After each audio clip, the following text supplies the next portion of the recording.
Good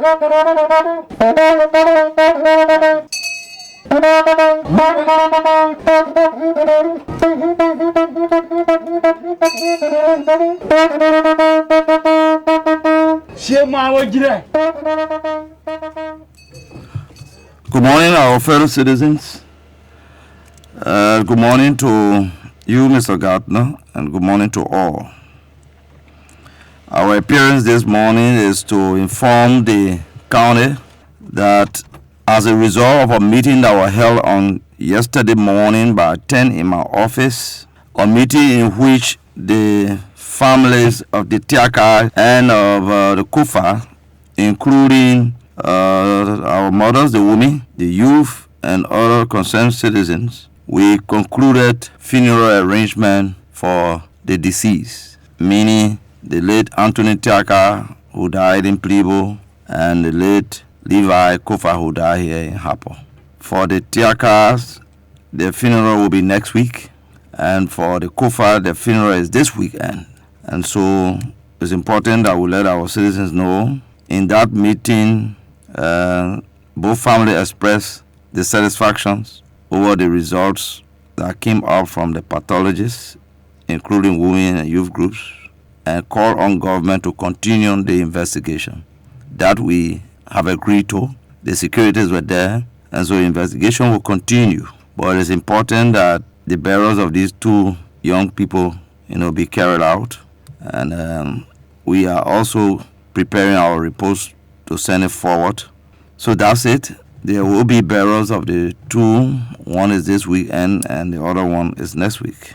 Another thing we like to also talk about is from the month of July leading to September, a lot of deaths have occurred here in our county, apart from the controversial ones. Some of our citizens have died, normal death. That we'd like to begin by extending our sympathy and condolences first to the family of Mr. Jackson Williams. Mr. Williams used to work on the port. He has his residence on Stadium Road and served as the governor for Grand Genius here in Maryland County. Mr. Jackson have lived long here in Harper. He has family here. He got properties here in Maryland County. And he was one person who contributed immensely to our citizen meetings whenever he was invited or whenever he attended. And I remember sometimes he made some other contribution here to the TU radio. And so his passing actually have touched us. We'd like to use the time to extend our sympathy and condolences to his family. Our ears are all open, even though we know he died in Monrovia, but if there will be any memorial services that will be held here, we are calling on the family to let us know. At the same time, the Governor Association kindly accept our condolences. And that also includes Councillor M. Photo W. Yancey Jr., former county attorney, former speaker in the MPRAG government in Banga, and former manager of Lusico. And the list go on when it comes to the different kinds of positions that Councillor Yancey held here in Maryland County. He was an elderly statesman, and so his passing also have come as a shock to us. We extend our sympathy to his family. We are told that the body will be brought here to Kepamas, and so we'll work closely with the family so that we'll be involved into his burial. The list also includes Mr. Camille Anus, a long-time businessman in Plebo. Camille died in Abidjan after he had some sickness. His family took him to Abidjan for treatment. We are told he didn't survive that, and so Camille died in Abidjan. So our sympathy goes to the family and to the people of Plebo Soroke district. I was a laborer when I started knowing Mr. Anus, a strong businessman, very strong businessman, a friendly Lebanese man. Our sympathy goes to the Lebanese community here in Maryland County. That also includes Mr. Thomas Williams. Thomas Williams worked with the county health team, a friend, a brother, one who had recently expressed his ambition to contest the 2023 elections. Like the saying goes, a man proposes and God disposes. We were on a mat on Saturday where we expressed our sympathy to the family. We'd like to use the time again while we're on the radio to extend our sympathy to the National Patriotic Party, a party of which he was a member, a party that he intended to contest the ticket on, the ticket of the Coalition for Democratic Change. And then lastly, to young Sonia Hine, another TU student who was found dead in her room on Hen Street. Our sympathy go to the Hine and Go family. Our sympathy to the Tottenham University students. We hope these deaths God will hear our prayer and will reduce a bit so that we'll stop living in fear. And the last information is that the Vice President, Her Excellency, Madam Joel Howard Taylor, is due to visit Maryland County. The first schedule they gave us was September 27 and 28. Those were the 2 days we had to stay here. But we got another call yesterday, which is good. They have extended her visit into the county for next month, that is October.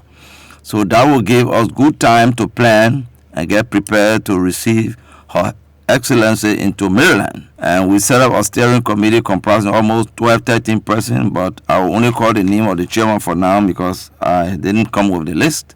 The chairman of the steering committee for the visit of the Vice President is Mr. Stevenson Dwyer.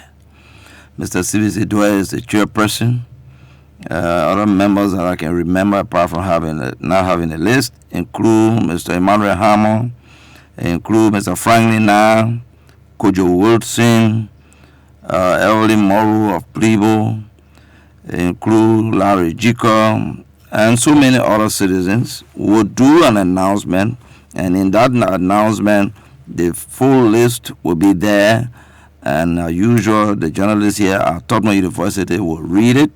Mr. Gardner, you also a member of that committee, I just remember. And so we have good time to plan to make the Vice President and her entourage visit into the county a very good one, just as we usually do whenever we have high-profile people visiting Maryland County. So far, these are the 3 different things I thought to speak on this morning. So far, thank you, Mr. Gardner.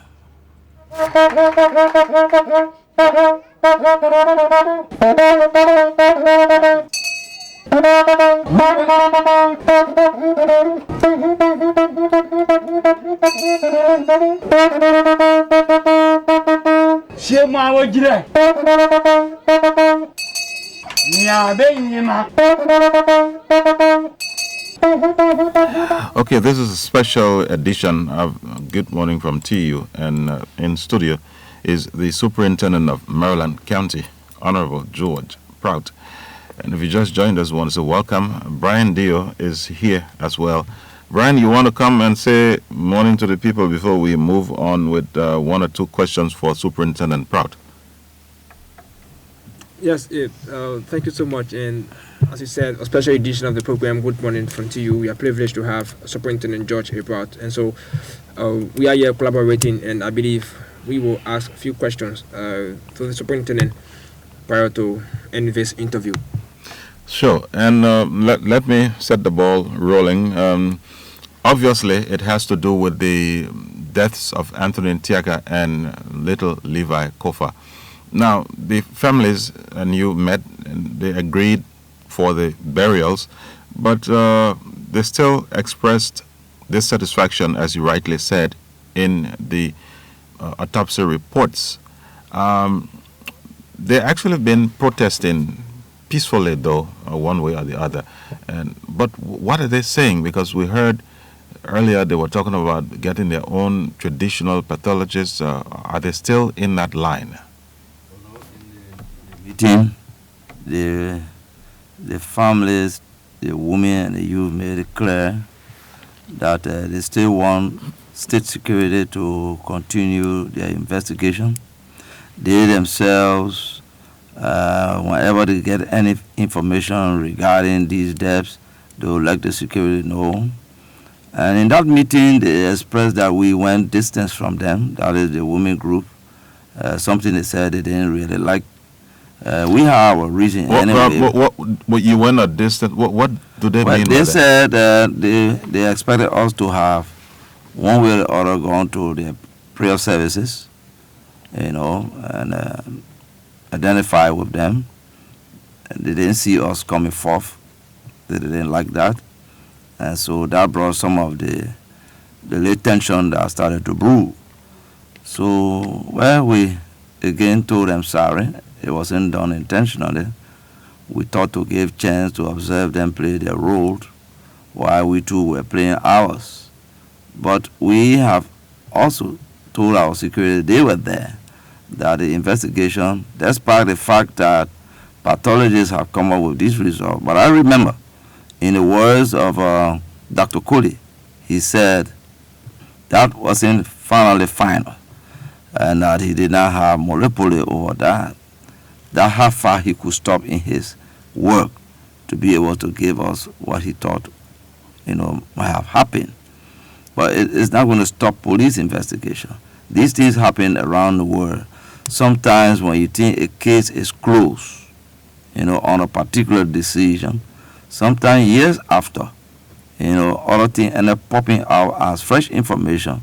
Sometimes it becomes the true thing that have happened. I gave a story of that kind that happened somewhere in the United States. So it doesn't mean the end of the case. Yes. Okay. And but what about their protest action? Are you aware of their protest continuing or what? They said to us they will continue to pray. The women, they will continue to pray. Now, we'll move over to other matters. Brian will come in subsequently.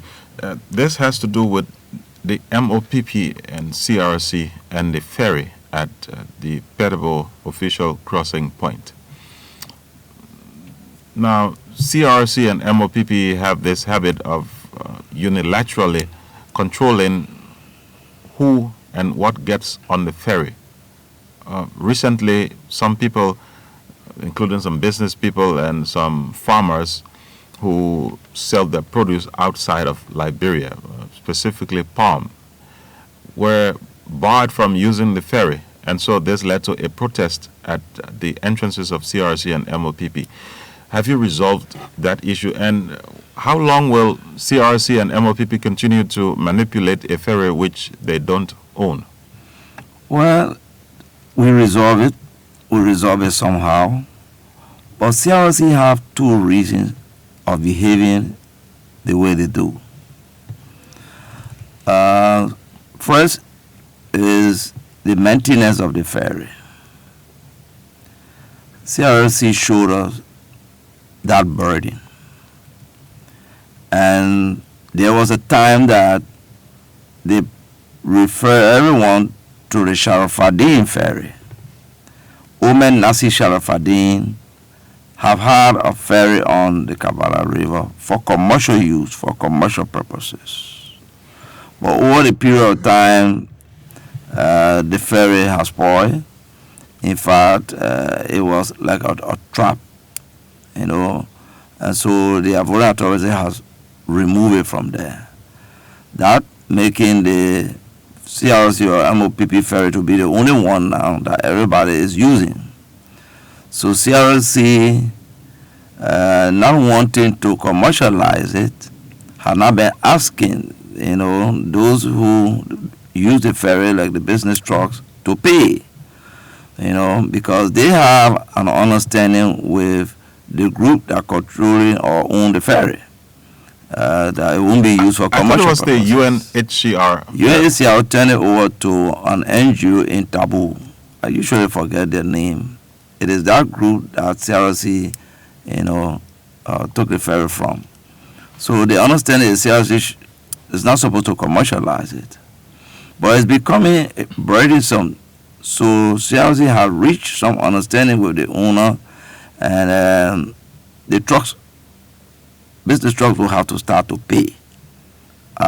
There was a meeting held between the two groups, the management of CRC and the business people. They didn't invite me. Neither have both sides. Any of them told me anything of the outcome. I just got, that information, somehow, some way. But I know it will have to come before me because if their meeting failed, their understanding failed, and CRC referred to her usual action, they will have to tell me. The next reason that CRC have for behaving the way they do is that people have started to steal their palm and rubber. To that effect, there's a truck that is parked in Plebo with rubber in it. CRC claim it is her rubber. That matter is at the circuit court. I don't know the ruling yet into it. So any truck moving carrying rubber from Liberia to Cote d'Ivoire, taking palm from Liberia to Cote d'Ivoire, CRC get afraid and think, it belongs to them. The fact that they have arrested one truck filled with rubber. So it is that fear that making CRC to behave the way they do. But at the moment, things are smooth. The ferry is moving and taking people. Yeah, but so this may just be a presumption by CRC that someone, you can just jump on and say, okay, I will block the highway because I think someone stole. They are not the police. They are not the government. That's why we acted. And the ferry is now on the river and is moving. I'm just giving, out the reason why they're behaving the way they do. But that was settled. Okay. And the other question would be, why is it that CRC is not buying these produce from the local producers of cocoa and palm rather and rubber? Why? I think that has started. From what I learned, the local farmers, especially the palm group, I'm not too sure of rubber. They have an understanding now where MOPP will be buying their crops. But I will get the details. At the standardized rate, because the issue yet. is not just about MOPP or CLC buying their produce, but at a standard rate which they claim was agreed upon somewhere back in 2013. Yeah, that's why I say I will get the details. But I heard that at least finally CLC have consented, or MOPP have consented to buy the palm from the local farmers. But I will invite them to get the details so that the next time I'm here on your radio, I will be able to adequately and accurately respond to the question you are now asking me. Okay, so we'll move over to the bridge over Kavala River. Any word on that? Because this highway should have been joined with the one in La Côte d'Ivoire through a bridge. Any word on? Yes. I received a document or a documentation regarding that. It comes from the African Development Bank. They have finally got a contractor that will be constructing the bridge. And some work have already started, soil testing and what have you. And the documentation that I have in my possession shows that the customs major office that will comprise both Liberians and Ivorians will be on the Ivory Coast side. There will be a sophisticated custom office that will be built there, and the two governments on both sides of the border. No, only will be on the Ivorian side, and there where both of them will operate. Why should that and be? And then on our side, the usual market that is there will no longer be. It will be on the Liberian side. Yes, that's how the two countries have divided it. The market, which we go to every Thursday or Wednesday, will no longer be there as soon as the bridge is finished, if it is built and finished. And is there a timeline, sir? The custom office is built there on the Ivorian side, and then they will remove that market, and then the Ivorians will be coming out. We already have a market there. We'll have to get the details so that nobody will start to encroach on the land space, because then it will end up turning to be a very big market, So that's how they divided it. And timeline is important. I haven't concluded reading the document. It's a really bucket one. I will have to read it to understand it, go to see the timeline. So, go to it. don't you think this is going to spell trouble in the future? Having your customs people operate in another country. And besides that, the infrastructure is going to be built in Ivory Coast, which is way, way ahead of Liberia in terms of infrastructure. Well, don't forget now, we're talking about ECOWAS. We're talking about how we all can have cohesion, how we all can collaborate with one another. But again, I will get the details to be able to adequately and accurately respond to this question. But I just got a document a few days ago. I haven't read it, digested it, and I haven't really called Monrovia to make some of the inquiry that you are making so that I'll be able to adequately and accurately inform you. And finally on that, maybe you should also see whether the local government in Maryland County could make an input into that kind of arrangement, because from all indications, it doesn't look good at all. But anyway, we are here with the superintendent, and last question from my end for now would be the vice president's visit.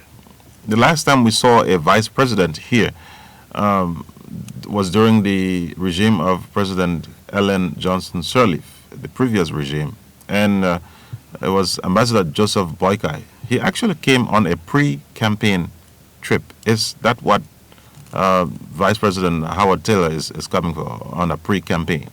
I don't think so. The documentation that I received, which from the Ministry of Internal Affairs, which actually came from the Office of the Vice President, says she's making a nationwide tour. And the first schedule says she was beginning that tour from the southeast. It didn't say anything more than that. Okay. I'm sure Brian would want to add something there. Okay. So my first question, is I'm taking you back to the Anthony Tiaga and Little Levi Crawford issue. So the parents of Little Levi Crawford did appear on this platform and talk about they receiving an report from the investigative team. Not really documentation, but they were told from all indications and from the findings of the investigative team that the reason why Little Tiaga died, that was negligence on the part of the parents, as per the investigative report coming from those who were sent in the county. Now, you're still talking about investigation continuing in the process. How can you reconcile with that, sir? I said it earlier that in most death cases where the family or the public still express dissatisfaction, it means that it puts the government on an obligation to continue doing investigation into that matter until they can reach a point where they can now say, this is it. So yes, the families, the public here in Maryland, expressed dissatisfaction first over the manner in which the labor left his campus. He went to school, a school that he went to from time to time for about 4 or more years, and he returned safely, during that period. Surprisingly, on that Monday, he did not return. On Tuesday, he didn't return. Wednesday afternoon, before his body was found, anybody can express dissatisfaction. Yes, it could have been me, it could have been you. And then a result came that they still not feel satisfied with. They got good reason to express that. And that puts all of us, beginning with my office and the office of the security, to continue looking into it until we can find something that can be presented as being satisfactory. Okay, away from that, I have two more. We talk about Golden Safeguard and the Racktown Airport. First, the Golden Safeguard. So, Golden Safeguard came to Maryland and they went about building their factory, started operation. But for a very long time now, they have in fact started the processing of oil on 2-3 occasions. I saw their own truck moving to Africa. And they are saying they're still continuing with this aspect of testing. How far are we with this issue of Golden Safeguard? dedicating that factory and having more people being employed who are Marylanders, in fact, if not Marylanders alone, but Liberians as a whole? Brian, I'm planning an inspection trip into both CRC and MOPP. It will include a lot of agencies. It will include the county health team. It will include EPA. It will include the labor office. It will include securities and customs, LRA, all of us. It will be a very big team, that will be set up to visit MOPP, visit Golden Safe Cap, a facility, and each institution will be looking at different things as per their work. For example, EPA will be looking at environmental issues. Do they have pumps there? Are the pumps sufficient? Do they have toilets, enough facilities there for their employees? The labor office will be holding meetings with the with cross section of the employees there to look at labor issues. And you just imagine the different groups that are named. The county health team together with EPA will be working almost on the same kind of issues, and you journalists will be invited to be on that trip. It will not be a one-day visit. It might take maybe 3 to 4 days, because if we go there on day one, probably we'll say, okay, day one we'll deal with labor and environmental issues.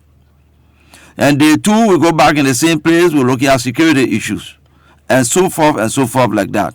In that case, the question you are now asking me, which I cannot really answer here, will be asked to see when will this wonderful factory, be over with. When will the number of employees you said this factory will employ, come into full reality? Because the number of employees, I think they are total 84.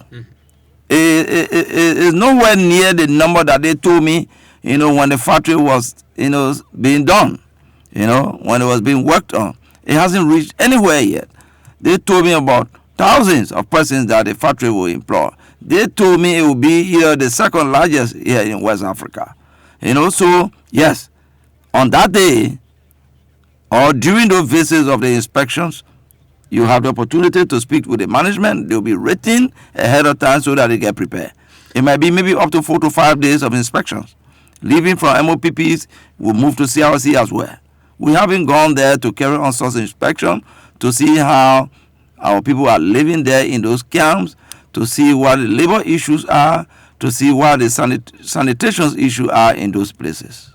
Okay, lastly, before I come to the issue of Vacktown, so this issue of herbalist bundle, people don't like, some people don't like us to talk about it, but he's still in Maryland County. That's part of calls from the Ministry of Internal Affairs and others that he should leave the county. How far are we with that as well? Last Saturday, around 9 p.m., that was in the night, I received a call from the Deputy Minister of Internal Affairs, Honorable Mamuru Johnson, that the Justice Minister had called him to say the Thompson family in Fishtown sent him a text and even called to complain that their family were on attack by Tama and including other citizens in Fishtown. And so he learned Tama has been wanted long, and so he was ordering the PSU to move in to get Tama out of there. That was in my order. I think on Sunday, the PSU went there to get Tama out of there. Tama fled and went into Middletown. And then the security had a meeting with the town people, and they said to bring Tama on a Tuesday. Tuesday they came, they didn't come with Tama. They said they had come to see me to find out what had happened. And what I just explained, I explained to them, so I sent them down to the police to go and see the case that was reported by the Thompson family. And when they saw, they came back to me, so we asked, where's Tama? And then they said Tama had escaped. But from discussion in there, they later admitted that Tama is with them in Fishtown.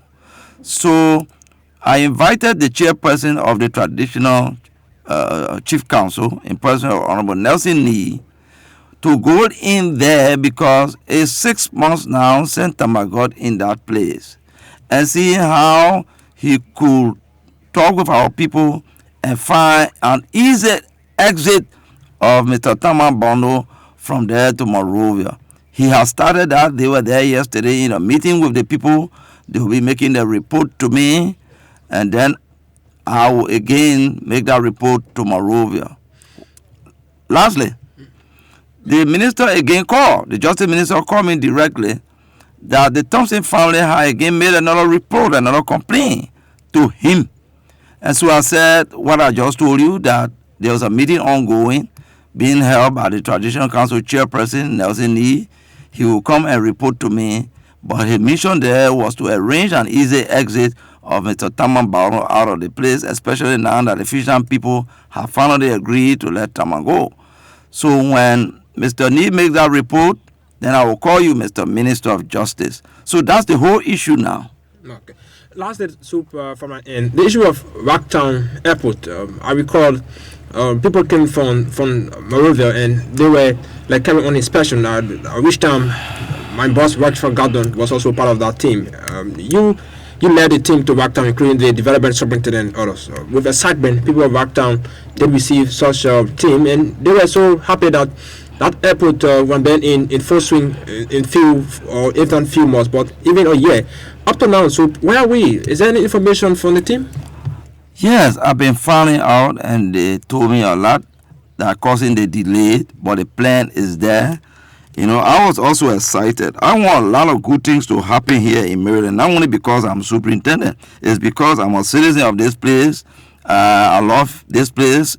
The longest I ever stayed here, when the war came in 2003, it drove us, I went to Monrovia. That was the only time I left my county to stay maybe 3, 4, 5 years. I have always stayed here. I got job, I'm right here. I born here, die here person. So I want every good thing to always happen in Maryland County. I'm still behind it, and they have told me that plan is there, it will be done, but there are some little hurdles that are in the way, and once those hurdles are out, indeed, the Rocktown Airport project will take place. Little hurdles in the way. We hope that those hurdles be out soon. But let's come back again. I hope you were able to leave the county now, because the women said no one. Yeah, I brought it up yesterday. Okay. I brought it up yesterday. Can you leave the county now? After my business stuff, blaster. Then she said, okay, small brother, sorry, I accepted it. I told my madam deal. Then I said, okay, I'm supposed to go with my colleague superintendents to Sweden. And I should have gone to renew my passport. I couldn't go because of your order, your pull down. And they say, yeah, okay, let's do the barrel, then you can go. So they have lifted their ban. Okay. Now, back to this, the NTA management, after its bus, even though it may not have been responsible for the accident, but the mother of the late Levi Kofa, Demo Kofa, was the accident led to the amputation of her leg, and then we heard that the NTA was going to put her on a compensatory salary. How far on that? And a follow-up to that same NTA issue, the NTA management reportedly stopped TU bus from commuting to Central Harper because I've been following that. Mm-hmm. I think there is some misunderstanding. What I learned the arrangement was when the buses came, that is one for TU and one for the public. Sometimes supposed to say for the county. That bus not for us. That bus. I hear suppose saying that the county bus there is for NTA and it's for the public for commercial purposes. What I learned the understanding was between NTA and TU was that TU will use her bus to commute her students from Plebo to Harper, and back to Plebo, and they will pay. And not Central Harper? No, they can reach to Central Harper. Well, NTA... They can reach to Central Harper because the students could reach there. There are some other students there that have right to ride a bus from Harper, Central Harper to come to the campus or to go to Plebo. But what I learned, the understanding was, apart from TU students, I mean, the public, the general public, who want to commute to these same areas and that are not TU students, will be picked up only by the NTA buses. They are accusing the Tubman University of breaking the understanding, and they notice that the TU bus is going beyond taking TU students and is being commercialized, in hauling passengers, running neck to neck with the NTA people, thereby undermining their revenue generation. I think that's the issue there, and not that they don't want, or the bus not supposed to go to Central Harbor. But TU, according to what they told me, and there will be a meeting very soon. The manager is coming, the same man who promised the lady get a job. He's due in the county soon. And there will be a meeting where they will have to go over what they agreed on. They said TU should not run 50-50 with them in hauling passengers. TU bus should be strictly used for only TU students and not all other people. That's the issue there, not necessarily where it stopped. Okay. Now, and so yes, for Demon Kofa, you said they asked for the full name a long time. I sent it, and they told me they were doing it. I'm sure they've done it. Like he wants to bring it himself, saying he's due here. Myself, I have called him. This thing went way to the state. One lady accused me. The superintendent lied. They could have called me lie. Yeah, man. But anyway, we dump out everything. Right. Finally, so recently we had a handful of PSU reinforcement come to Maryland County. But people are reporting that they don't see much of these people around, these PSU guys. What are they doing? Or is it that their number is just a drop in the ocean, that even though they may be patrolling, but they are here, they are around, and sometimes they go and come. Yeah, but they are around. All right. Anything else you want to add? Yes, before the soup can leave, let's also talk about Radio Harper. I'm concerned about this media thing. And so I don't know how far are we with Radio Harper. Yes, there is a board set up, and that board being headed by Mr. David Eskin, and they were seeing how best they could put Radio Harper back in full swing. That's part of people now expect you for political influence as well. But Radio Harper, the county-owned radio, is down, and over and again people continue to complain. And then why we haven't heard about that station got up by fire. Just 1 or 2 years back, and up to now. Yeah, they need some money. They need some cash, and I'm hoping that in our next county sitting there'll be something specific, to be placed aside for Radio Harper. Even though they got a small transmitter, apart from the first one that damaged, but they need some money, that we have realized. So we're hoping during the next county sitting that coming soon, some money will be placed there. You mind talking a bit about Barabo situation? We went to Barabo, and you came up with a statement there. I don't know how far. Yeah. In fact, we got a letter on its way to you, as the president of the Press Union of Liberia chapter in Maryland want to see all journalists. In that letter, we want to see all of the journalists on Monday. We're talking about print and electronic media that are operating. Every journalist, we want to see you. We want a meeting with you. We want to see how we can continue our working relationship. And we want to bring some other things to your attention, especially when we're in a crisis. Some of the things we notice with the radio and with other journalists, those are the things we want to talk. So the letter coming, it will reach you. And then in that meeting, we'll give you a copy of the letter that we'll send it to Bajuto, the district superintendent in Barrow, informing him that your team is coming to Barrow. But we have to find out from you, when will you be chance to go there? When you give us the date, then we'll make mention of that date in the communication that will go to Barrow. Thank you, and thank you, everybody. Thank you.